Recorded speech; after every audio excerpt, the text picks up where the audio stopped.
I've been checking out the Pixel 8 and the 8 Pro for the last few weeks now, and the biggest thing I'm hung up about is the pricing. $300 between the two of them. So to me, it makes me wonder how much more you're gonna get out of the Pixel 8 Pro if you're paying that much. Let's find out.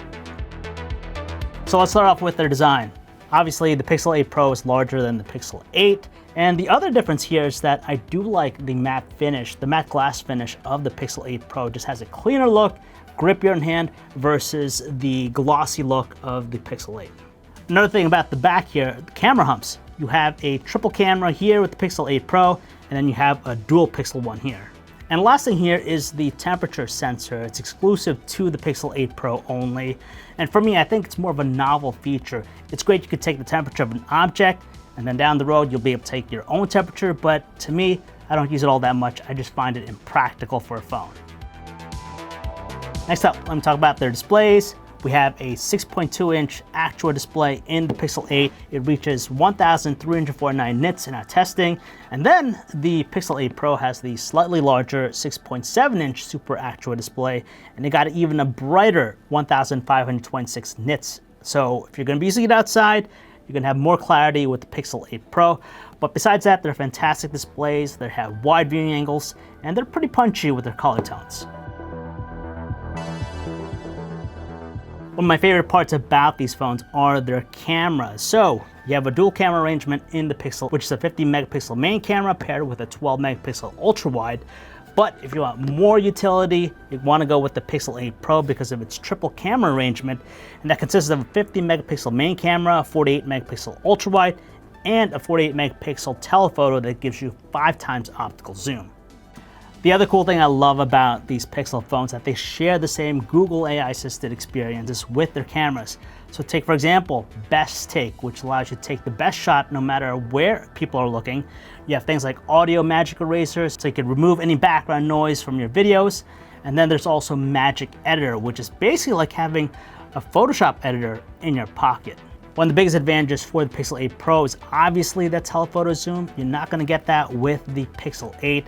And at 5 times optical zoom, that just gives you a little bit more room when you want to punch into something. And then there are 2 exclusive features you're going to get with the Pixel 8 Pro that you're not going to get with the Pixel 8. The first one being Pro Controls. It's basically manual controls for photos, so it gives you the ability to adjust the shutter speed, the ISO, the white balance, the focus, all great tools to enhance your photos. And the second one being Video Boost, which is a feature that'll come later on. It'll basically enhance your video footage so you get better quality and better results out of them. Powering both phones, you have the Tensor G3 chip. You have 8 gigabytes of RAM in the Pixel 8. You get a little bit more in the Pixel 8 Pro at 12 gigabytes of RAM. But honestly, we didn't see a whole lot of difference between the performances. We ran a bunch of different benchmark tests, and they were pretty much consistent across the board.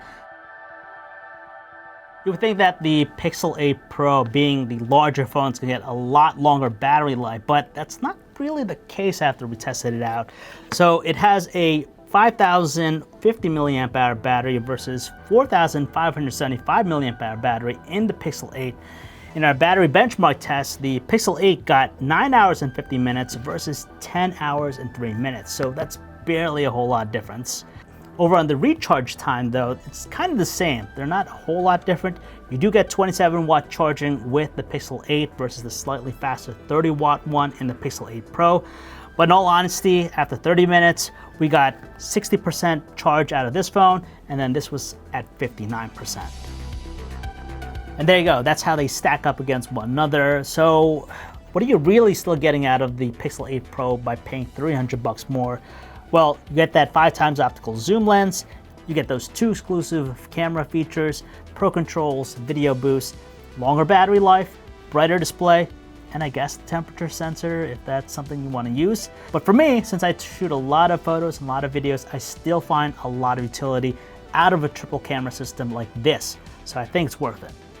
And that's it for this video, guys. If you want to learn more about any of the stuff I talked in this video, like some other comparisons with these cameras, check out our website, tomsguide.com. Don't forget to follow us on social @tomsguide on Twitter, Instagram, Facebook, and TikTok. And I'll see you in my next video.